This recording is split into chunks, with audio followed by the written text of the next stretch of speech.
우리는 신앙생활에서 가장 중요한 것이 무엇이냐고 묻는다면 누구도 주저하지 아니하고 그것은 믿음이다, 이렇게 대답할 겁니다. 우리는 믿음에 대해서 굉장히 강조를 하죠. 왜냐하면 믿음이 있어야만 구원을 받을 수 있기 때문입니다. 구원은 오직 믿음으로, 종교개혁을 했던 마틴 루터도 솔라피데, 오직 믿음으로, 그리고 사도 바울도 이신칭이라고 하는 교리를 통해서 오직 믿음으로 구원을 얻는다, 그렇게 가르쳤기 때문입니다. 그런데 곰곰이 생각해 보면 이 믿음이라고 하는 것이 지나치게 주관적이라고 하는 사실을 우리는 알게 됩니다.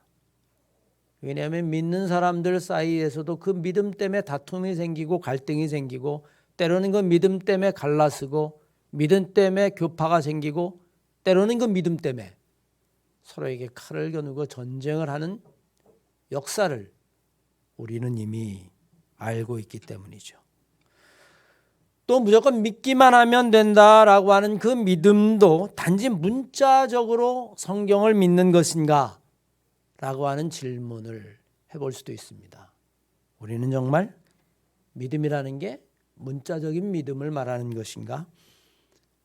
성경 말씀에 보면 마가복음 16장 17절 이하의 말씀에 믿는 자들에게는 이런 표적이 따르리니 곧 그들은 내 이름으로 귀신을 내어 쫓고 새 방언을 말하며 뱀을 집어 들며 독을 마셔도 해를 받지 아니하며. 마태복음 17장 말씀에 보면 이때 제자들 조용히 예수께 나와 이르되 우리가 어찌하여 저 귀신을 쫓아내지 못했습니까? 너희의 믿음이 적은 까닭이다. 진실로 너에게 이르노니 너에게 겨자씨만한 믿음만 있어도 너희가 이 산을 명해서 저리로 옮겨라 그러면 그렇게 될 것이다. 너희가 못할 것이 없을 것이다. 여러분, 문자적으로 이해하면 우리는 뱀을 손으로 잡기도 하고 독을 벌컥벌컥 마셔도 끄떡 없고, 심지어는 하나님 저 남산 좀 옮겨주세요 그러면 남산이 옮겨가는 것이다. 여러분, 그런 믿음을 갖지는 않죠.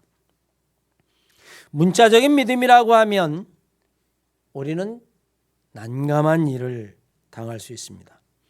그러면 우리의 믿음이 그런 문자적인 믿음이 아니라면 우리는 어디에서 우리의 믿음의 확실성, 근거를 잡아야 할까요? 우리는 이런 이유 때문에 우리는 믿음의 근거를 확인해 보고 싶어 합니다. 마치 눈으로 모든 사람에게 인정을 받을 수 있는 그런 믿음을 갖고 싶은 거죠. 그런데 믿음이라는 것이 이렇게 눈으로 볼 수 있거나 사람에게 확인시켜 줄 수 있는 것이 아닙니다. 제가 여러분들에게 우리 김 권사님은 믿음이 있습니다, 마치 운전면허증을 하나 발급하듯이 믿음증, 이런 거를 여러분들에게 줄 수 있는 것도 아니죠. 그래서 사람들은 이런 것들로부터 자기를 지키기 위해서 교리를 만들어냅니다. 교리를 외우고 그것을 달달달달 외울 뿐만이 아니라 입으로 고백하면 우리는 그것이 믿음이 있다라고 생각합니다. 그래서 아주 열심히 교리를 공부합니다. 장로교회 교리가 이렇고 감리교회 교리가 이렇고, 주로 이단일수록 여러분 교리가 치밀한 것 같이 느껴지고 교리에 집착을 합니다. 그래서 때로는 교리 공부하러 가자 그러다가 이단에 빠지기도 하고 사설에 유혹되기도 하죠. 그러면 교리를 잘 배우면 그 교리가 우리를 구원할까요? 결코 그렇지 않습니다. 교리라고 하는 건 우리가 등산할 때에 필요한 지도와 같습니다. 우리는 지도를 보고 있으면 오른쪽, 왼쪽, 좌우, 전후, 아니면 내가 지금 어느 정도 위치에 있다라고 하는 것을 알 수는 있다 할지라도, 그러나 지도가 곧 우리의 삶은 아닙니다. 지도만 백날 보아도 소용없을 때가 있습니다. 여러분, 한번 백두산 지도를 펴놓고 한 100번만 한번 외워보세요. 그게 무슨 소용이 있나? 가보지 않은 산은 소용이 없습니다. 100번, 10,000번 지도를 들어봤다 할지라도 실제로 백두산을 올라가 보지 않으면 소용이 없는 거죠. 지도 속에 있는 산과 실제로 올라간 산은 전혀 다른 겁니다. 구원이라고 하는 것이 교리에 있지 아니하고 우리의 삶 속에서 하루하루를 살아가는 일상 속에서 나는 어떻게 구원을 경험하고 그 구원을 체험하고 하나님의 은혜를 체험할 것인가?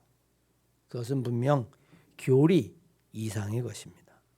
오늘 본문 말씀 베드로전서 3장 13절로 17절까지의 말씀은 구원받은 자의 구체적인 삶에 대해서 이야기를 합니다. 오직 믿음으로 구원을 받는다라고 하는 이 교리적인 선언이 아니라 너희가 정말 구원을 받았다면 이렇게 살아야 한다라고 하는 것을 아주 구체적으로 우리들에게 말씀해 주고 있죠. 다시 말하면 지도가 아니라 우리에게 직접 산으로 올라가 보라. 여러분 그렇게 말하는 겁니다. 베드로 사도는 먼저 우리에게 정말 우리가 구원받은 자라면 아니 구원을 받고 싶다라면 이렇게 이야기합니다. 뜨거운 마음으로 선을 행하라. 그걸 열심이라고 얘기했어요. 뜨거울 열자를 써서 정말 뜨거운 마음을 가지고 선한 행위를 해라. 너희가 열심으로 선을 행하면 누가 너희를 해하겠느냐? 누가 너희를 대적하고 누가 너희를 맞서겠느냐라고 그렇게 이야기를 하는 거죠. 우리는 종종 행위로는 구원을 받지 못한다라고 하는 것으로 말합니다. 구원은 오직 믿음으로 받는 것이다. 그래서 우리는 마치 믿음으로 구원을 받기만 하고 우리의 행위는 전혀 상관없는 것으로 생각할지도 모르겠습니다. 믿음이 있어야 돼. 예수 믿기만 하면 돼. 믿음으로 구원받아. 끝. 그 다음에 우리 행위에 대해서는 더 이상 질문을 던지지 않아요. 하지만 야고보서 1장 22절 이하의 말씀에 보면 야고보 사도는 우리들에게 이렇게 말합니다.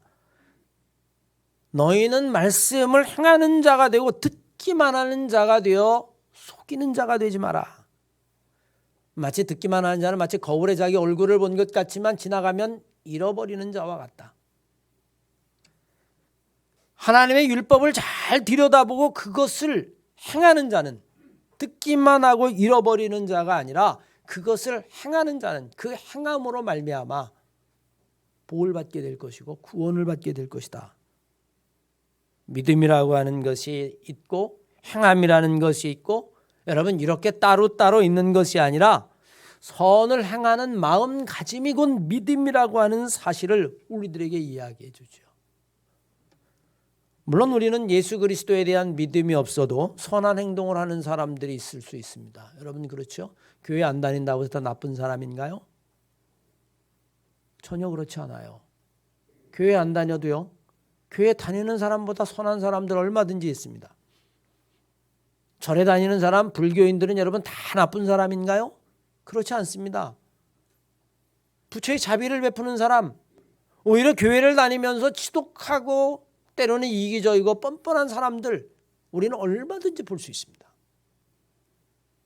그러니 믿음이 필요 없다라고 이야기하는 것, 그들이 구원을 받지 못한다고 해서 나는 선한 행동이 중요한 것이 아니라 나는 그냥 예수 믿는 것 그것만 중요해. 예수 믿어 라고 이야기하는 것, 그것은 여러분 율법주의나 다름이 없습니다. 이미 바리새인들을 향해서 주님이 책망하셨어요. 누가복음 3장 7절 이하의 말씀에 보면 주님이 바리새인들에게 회칠한 무덤이라고 이야기하고 세례 요한은 그 세례를 받으러 나오는 바리새인들을 향하여 이렇게 책망합니다. 독사의 자식들아, 누가 너희들에게 다가올 진노를 피하라 하더냐? 너희들이 정말 하나님의 자녀이고 아브라함의 자손이라면 회개에 합당한 열매를 맺어라. 나는 아브라함의 자손이다. 그러니 이미 나는 구원받았다. 그렇게 이야기하지 마라. 하나님은 돌 가지고도 아브라함의 자손을 만들 수 있다. 너희들에게 정말 중요한 것이 있다면 회개하고 거기에 합당한 열매를 맺어라. 여러분 회개에 합당한 열매가 뭘까요? 선한 행위를 말하겠죠. 마태복음 5장 14절로 16절까지의 말씀에 보면 주님이 산상수훈에서 우리에게 이렇게 말씀하셨어요. 너희는 세상의 빛이라. 세상에 있는 동네가 너희를 숨기지 못할 것이다. 사람이 등불을 켜서 말 아래 두지 아니하고 등경 위에 두나니 이러므로 집안 모든 사람에게 비추게 하느니라. 이와 같이 너희 빛을 사람 앞에 비추게 하여 그들로 하여금 너희의 착한 행실을 보고 하나님 앞에 영광을 돌리게 하라. 그들이 너희의 행실을 보고 야, 정말 하나님의 사람이 하나님이 살아계시구나. 저 사람을 보니까 정말 하나님이 있는 것을 알겠어.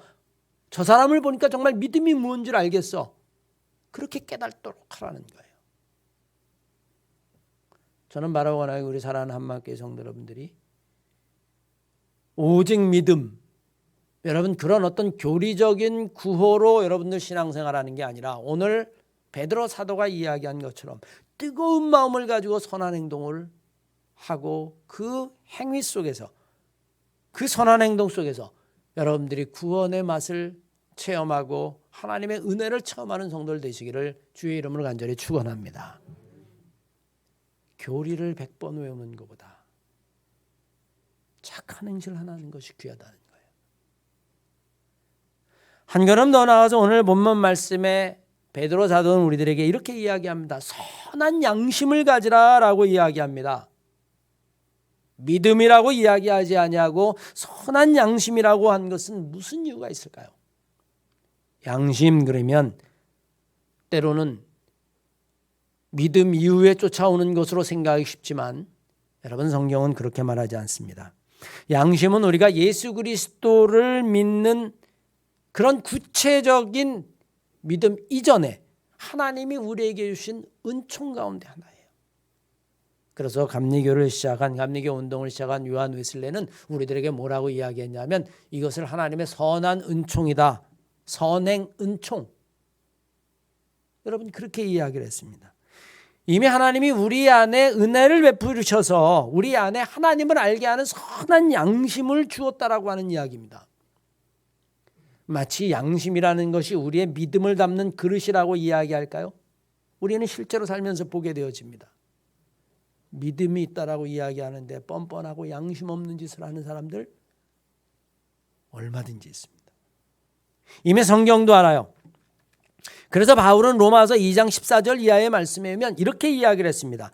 율법이 없는 이방인들이 본능적으로 율법이 요구하는 것을 실천하면 그들에게 율법이 없어도 그들 자신이 자기의 율법이 됩니다. 그들의 행동은 율법이 요구하는 일을 그들의 마음이 기록되어 있다는 것, 그들의 마음이 이미 기록되어 있다는 것을 보여주고 그들의 양심도 이것이 사실임을 증명하고 있습니다. 때론 여러분 우리 안에 율법이나 이런 것들보다도 하나님이 먼저 우리에게 베풀어 주신 마음의 그 선한 양심이 우리로 하여금 하나님을 알게 한다는 겁니다. 그러면 양심만 착하면 믿음이 없어도 되느냐? 여러분 그렇진 않아요. 왜냐하면 양심이 늘 선한 것으로 남지 않고 이 양심조차도 때로는 타락하기 때문에 그렇습니다. 그래서 우리에게는 주님에 대한 믿음이 필요한 거죠. 디모데전서 4장 1절 이하의 말씀에 보면 디모데서를 통해서 바울이 이렇게 이야기합니다. 그러나 성령이 밝히 말씀하시기를 후일에 어떤 사람이 믿음에서 떠나 미혹하는 영과 귀신의 가르침을 따르리라 하셨으니 자기의 양심이 화인을 맞아서 외식함으로 거짓말하는 자들이라. 양심이 타락하면요, 그 믿음을 담고 있는 양심이 망가지고 깨지면 그 다음엔 그 믿음조차도 화인 맞은 것 같아서 하나님에게서 멀어진다는 겁니다. 오히려 그 믿음이 자기를 합리화하는 수단이 되어버리고 말아요. 이건 하나님이 원하는 거야.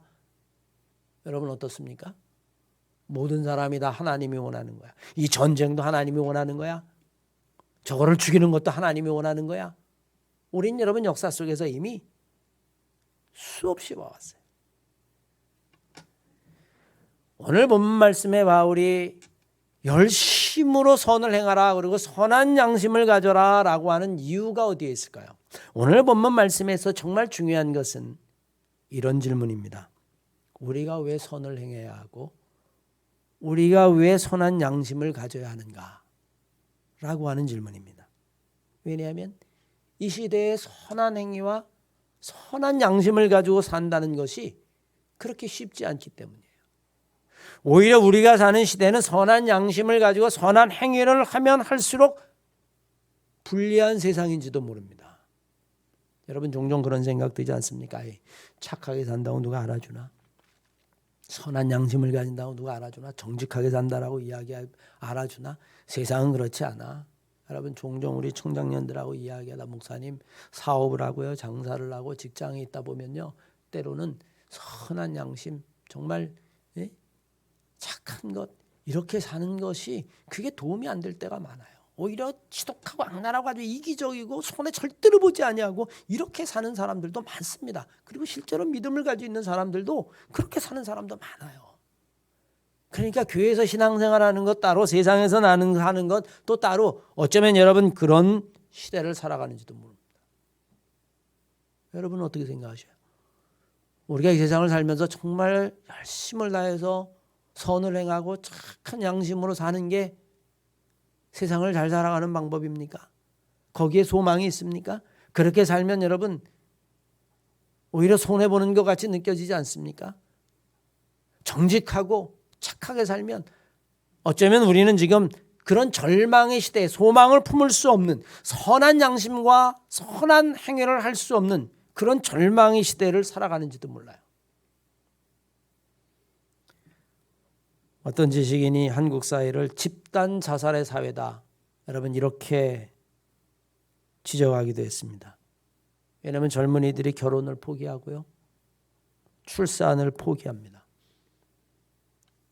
실제로 생각해 보니까 여러분 결혼이 그렇게 쉽지 않아요. 뭐 결혼은 여러분 결혼하고 나서 길에서 삽니까? 아니면 부모에게 얹혀 살 수 있습니까? 방 한 칸을 구하려고 해도요, 집 하나를 얻으려고 해도요, 정말 자괴감이 생깁니다. 아이를 낳으면 그냥 자랍니까? 유치원이라도 보내야 하고 교육이라도 시키려고 하면 웬만한 수입 가지고는 감당을 할 수 없습니다. 그러니 결혼하지 아니하고 아이를 낳지 않는 것이죠. 세계에서 가장 낮은, 상상을 초월한 저출산율 뿐만 아니라 OECD 국가 중에서는 가장 높은 자살률. 오히려 세계에서는 그런 통계를 보면서 깜짝 놀라는데 우리는 여러분 그다지 놀라지 않습니다. 왜 우리는 안 놀랄까요? 우리는 지금 한 명을 낳지 않거든요. 0.98, 0.95 이렇게 몇십 년이 흘러가면 인구가 절반이 된다라고 이야기하는데도 우리는 여러분 낳지 않습니다. 왜 그럴까요? 우리는 이 안에 있으니까 모르는 거예요. 아유, 경험해봐. 애 어떻게 낳아? 그 기를 자신 있어? 자살률 OECD에서 가장 높아요. 세계에서는 깜짝 놀라지만 우리는 놀라지 않습니다. 왜? 아유, 얼마나 살기 힘들었으면 죽었겠어.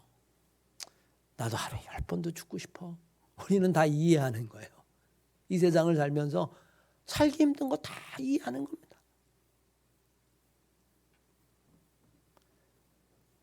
정부에서라도 이런 청년들의 결혼 아니면 출산 아니면 주거 부담을 위한 이야기를 하면 한결같이 하는 이야기가 있습니다. 재정 건전성이 무너져가지고 빚만 늘어난다. 맞습니다.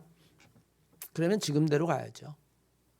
인구가 절반으로 줄고 나고 고령화 시대가 더 많아지면 그때는 재정 건전성 이런 거 여러분 생각할 겨를이 없을 겁니다. 희망이 있을까요? 젊은이들만 희망이 없는 건 아니에요. 도대체 우리는 이 세상을 살아가면서 한 가지 나 하나도 살아남기 힘든 세상에 도대체 소망이 어디에 있냐라고 묻습니다. 너는 소망 있냐? 여러분 젊은이들에게 물어봐요. 태어날 때부터 금수저 아니면 태어날 때부터 수십억의 재산을 가지고 있는 사람들 아니냐면 정말 어디에 희망이 있다라고 이야기할까?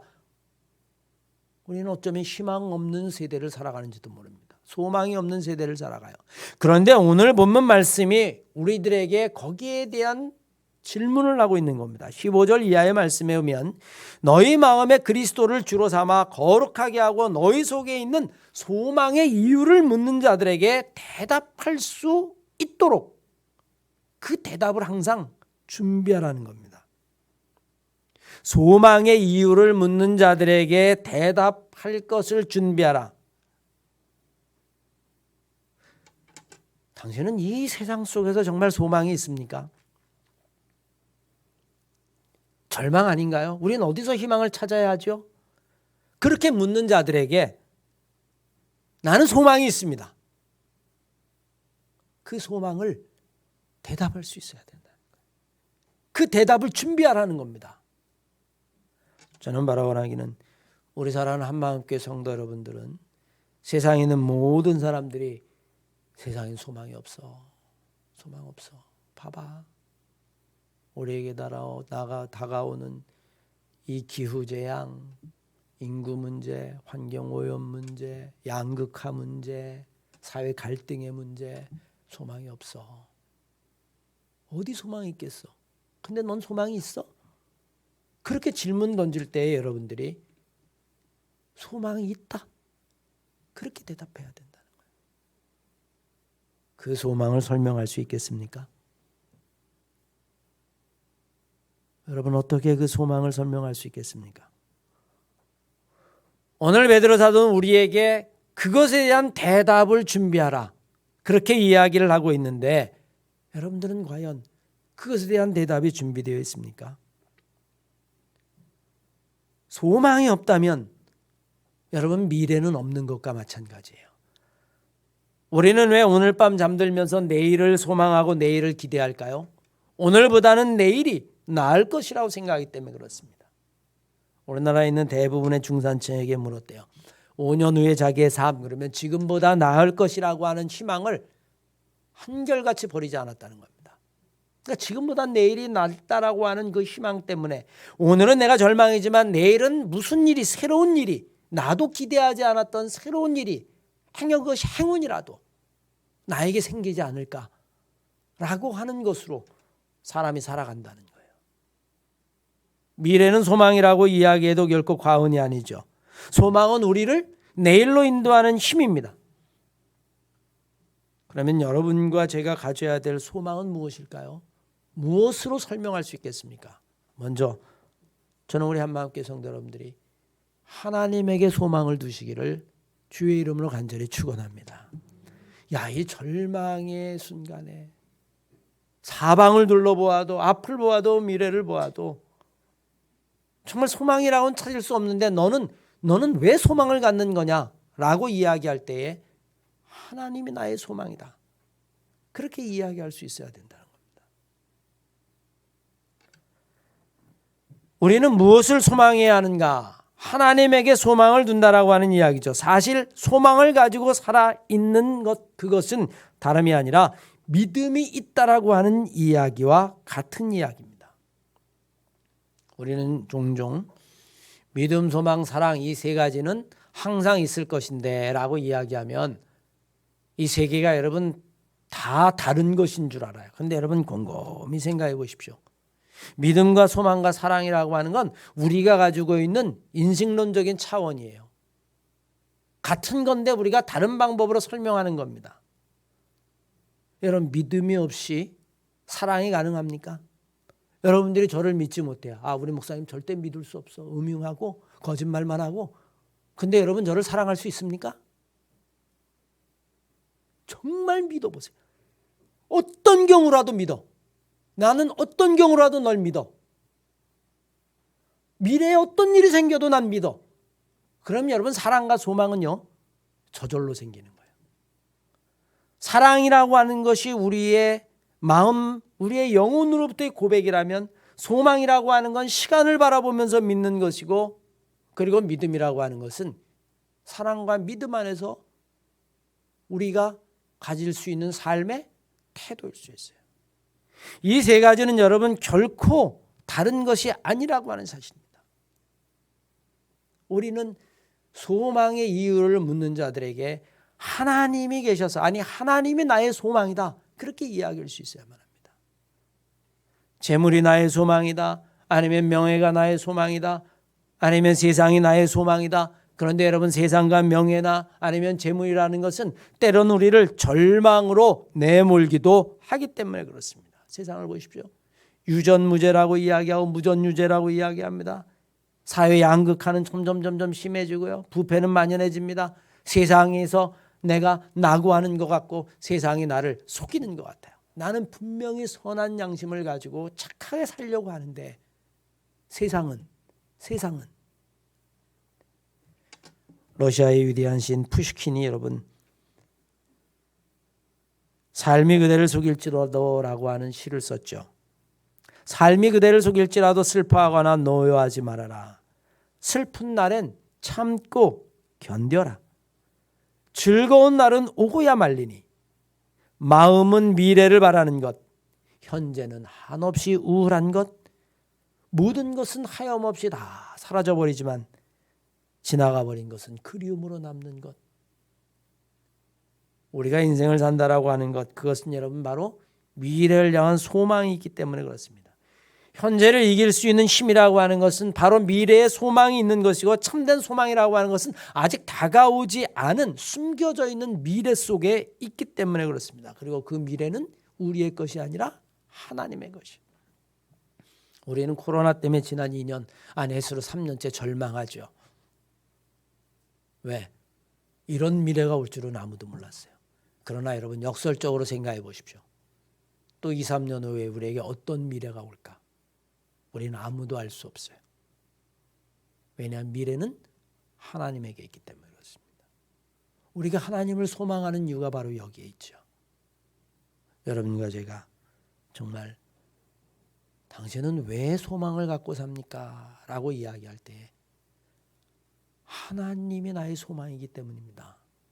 그렇게 대답할 수 있는 우리 한마음교회 성도들 다 되시기를 주의 이름을 간절히 축원합니다. 이 소망이 우리에게 믿음을 낳습니다. 소망이 굳건한 자는 반드시 그 미래의 소망으로 오늘을 견딜 수 있는 믿음을 갖게 된다라고 하는 사실입니다. 왜냐하면 그 믿음의 근거도 역시 하나님이기 때문에 그렇습니다. 여러분 믿음이라는 게 저절로 생기나요? 내가 믿어야지. 그래도요 마음속에 믿어지지 않는 의심이 들어오면 어쩔 수 없습니다. 마치 아담과 하와가 선악과를 따먹지 말라라고 이야기했는데도 불구하고 하나님이 뱀이 와서 아니야 너 먹어도 안 죽어. 그러니까 그 안에 의심이 싹 들어오게 되어지고 결국에는 불신앙이 되어져 버리고 만 것처럼 믿음은 여러분 억지로 생기는 게 아니에요. 그런 믿음은 언제 생기느냐?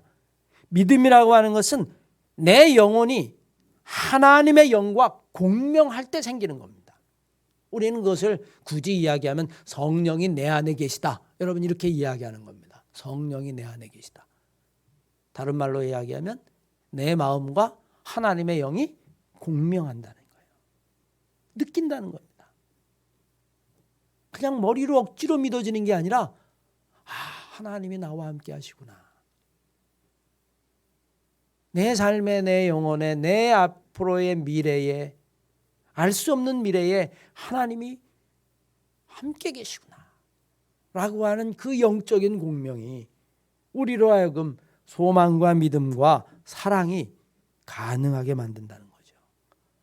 사랑하는 한마음교회 성도, 우리는 단순히 저는 우리 한마음교회 성도 여러분들이 그저 교리만 외우는 그리스도인이 아니었으면 좋겠습니다. 어떻게 구원 얻습니까? 솔라피데 믿음으로만. 그 믿음이 뭡니까?